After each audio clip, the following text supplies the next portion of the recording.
नमस्कार, जय हिंद। स्वागत है आप सभी विद्यार्थियों का आपके अपने YouTube platform UR study help में।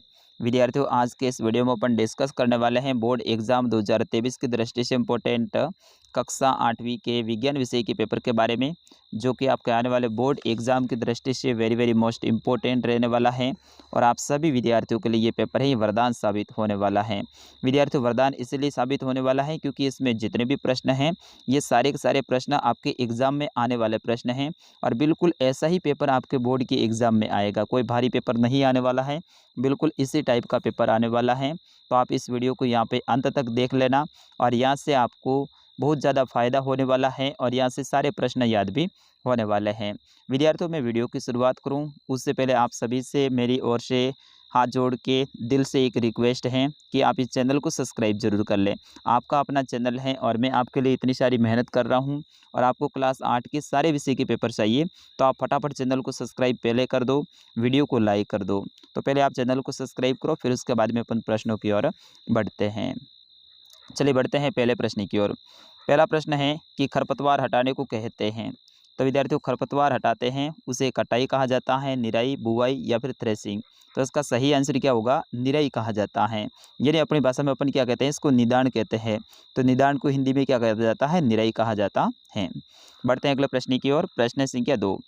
मादा एडिस मच्छर वाहक है, यानी मादा एडिस मच्छर है, इसके काटने से कौन सा रोग होता है? डेंगू, मलेरिया, पोलियो या फिर इनमें से कोई नहीं। तो विद्यार्थियों, मादा एडिस मच्छर है, इसके काटने से डेंगू रोग होता है, यानी ऑप्शन नंबर अ रहेगा इसका सही आंसर। अगर मलेरिया का पूछ लिया जाए तो विद्यार्थियों आपको ध्यान रखना है मादा एनाफ्लीज मच्छर है। कौन सा मच्छर है? एनाफ्लीज। उसके काटने से क्या होता है? मलेरिया रोग होता है। अगला प्रश्न है कृत्रिम रेशम है, कृत्रिम रेशम कौन सा है? तो रेयॉन है, यानी ऑप्शन नंबर ब रहेगा इसका सही आंसर। अगला प्रश्न है निम्न में से किसको पीटकर पतली चादरों में परिवर्तित किया जा सकता है? Zinc, phosphorus, sulphur, oxygen. तो विद्यार्थियों इसका सही आंसर होगा जिंक, यानी ऑप्शन नंबर अ रहेगा इसका सही आंसर। विद्यार्थियों, इस पेपर को डाउनलोड करना है तो बिल्कुल मैं आपको बताने वाला हूं वीडियो के बीच में कि कैसे डाउनलोड करना है और पूरा पेपर आपको पढ़ने के लिए मिलने वाला है। तो आप वीडियो को अंत तक जरूर देखिएगा। चैनल को अभी तक नहीं किया है सब्सक्राइब तो कर लो यार। अगला प्रश्न है मानव शरीर की सबसे बड़ी कोशिका है। तो विद्यार्थियों, मानव शरीर की सबसे बड़ी कोशिका है वो तंत्रिका कोशिका, यानी ऑप्शन नंबर अ रहेगा इसका सही आंसर।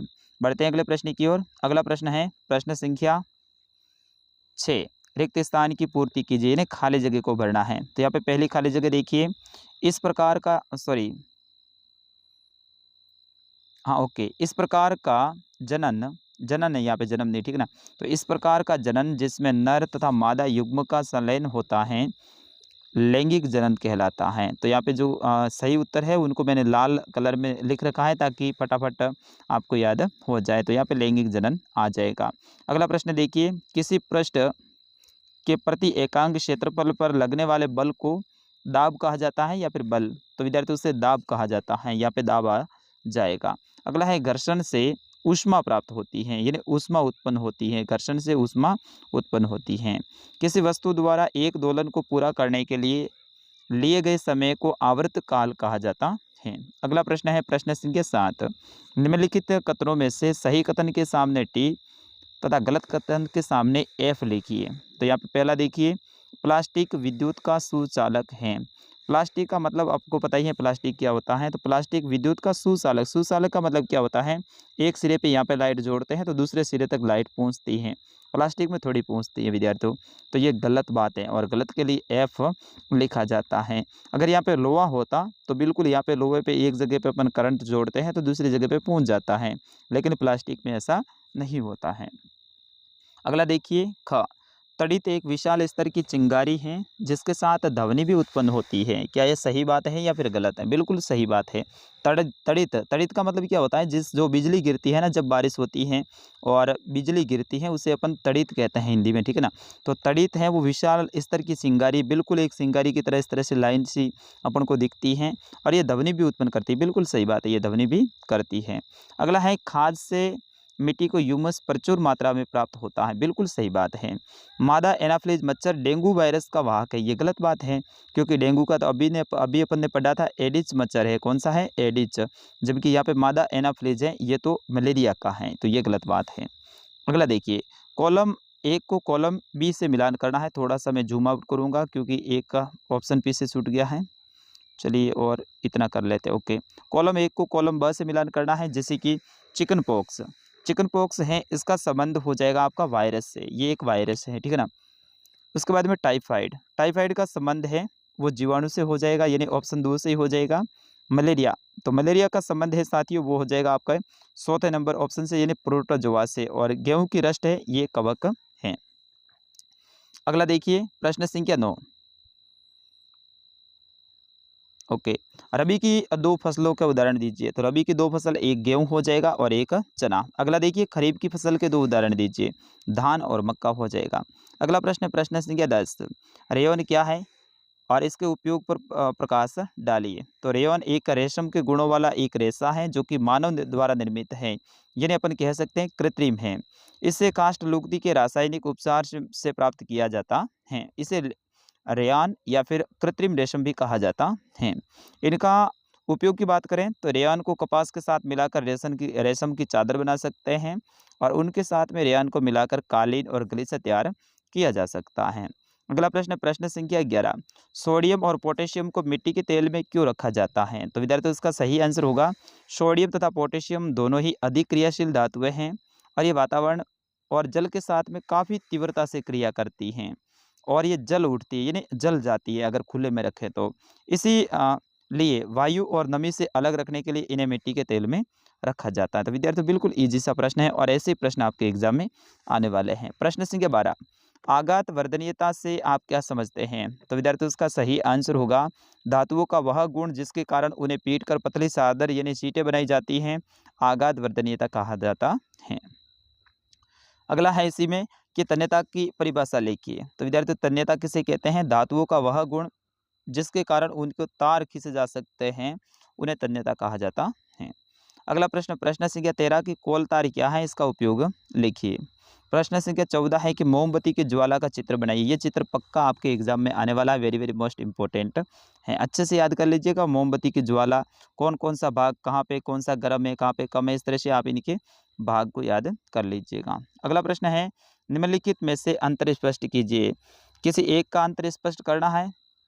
चिड़ियाघर अभ्यारण्य क्या होता है, इनके अंतर स्पष्ट करना। अगर ये नहीं आता है तो अथवा में मिल जाएगा संकटापन और विलुप्त स्पीसीज। तो यहाँ पे अपन संकटापन और विलुप्त के बारे में पढ़ेंगे। संकटापन स्पीसीज कौन होते हैं, जैसे कि वे जंतु जिनकी संख्या एक निर्धारित स्तर से कम होती जा रही है, यानी उनकी संख्या है लगातार कम हो रही है तथा वे विलुप्त हो सकते हैं, तो उन्हें कहते हैं संकटापन। जैसे कि सफ़ेद चीता, शेर, हाथी आदि। विलुप्त स्पीसीज वे जंतु होते हैं जो पृथ्वी से विलुप्त हो चुके हैं, जैसे कि डायनासोर। डायनासोर अब देखने को नहीं मिलता है, तो ये विलुप्त है। अगला प्रश्न है, पादप कोशिका एवं जंतु कोशिका का रेखा चित्र बनाकर उनमें 3 अंतर बताइए। तो सबसे पहले पादप कोशिका और रेखा चित्र, ये देखिए ये आपका पादप कोशिका है, और दूसरा है ये जंतु कोशिका। ये दोनों कोशिका है, इनके चित्र आराम से याद कर लीजिएगा। फिर इनके बाद में इनके 3 अंतर लिखने हैं, तो इसलिए मैंने यहाँ पे लाइन भी छोड़ रखी है। अगला प्रश्न है, मानव के मादा जनन तंत्र तथा नर जनन तंत्र का नामांकित चित्र बनाइए। वेरी वेरी मोस्ट है विद्यार्थियों, ये वेरी वेरी मोस्ट प्रश्न है, अच्छे से याद कर लेना, ठीक है ना। आप पासबुक में से इस चित्र को अच्छे से आप थोड़ा सा घर पे भी प्रैक्टिस कर लेना अपनी कॉपी में चित्र बनाने की, और ये चित्र अच्छे से याद करके जाना है। सभी विद्यार्थियों को अच्छे से याद करके जाना है, और ये प्रश्न पक्का आने की संभावनाएं बन रही हैं। अगला प्रश्न है, यौनारंभ के समय होने वाले शारीरिक परिवर्तनों की सूची बनाइए। यौनारंभ का मतलब है यौन अवस्था है वो शुरू होने से पहले कौन कौन से लक्षण होते हैं शुरुआत में, जैसे कि आवाज़ का भारी पड़ना, शरीर में जगह जगह पे बालों का उगना, ठीक है ना, उत्तेजना बढ़ना, ये सारी की सारी चीज़ें है ना वो आपको लिखनी है। अगला प्रश्न है, इसी में अथवा में कि ऋतुस्राव क्या है, वर्णन कीजिए। ऋतुस्राव जो अपने महिलाओं में जो मासिक चक्र आता है, जिनकी उम्र 16 वर्ष या फिर इससे ज़्यादा होती है, कभी कभी तो ये 14 वर्ष की उम्र में ही आ जाता है, लगभग 40 से लेके 45 वर्ष की आयु तक ये आता है, और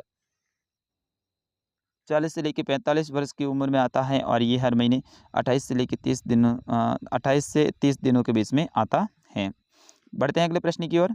अगला प्रश्न है कि वर्णन कीजिए कि घर्षण किस प्रकार से शत्रु और मित्र दोनों हैं। और अंतिम प्रश्न है कि आसुत जल को किस प्रकार विद्युत का चालक बनाया जा सकता है।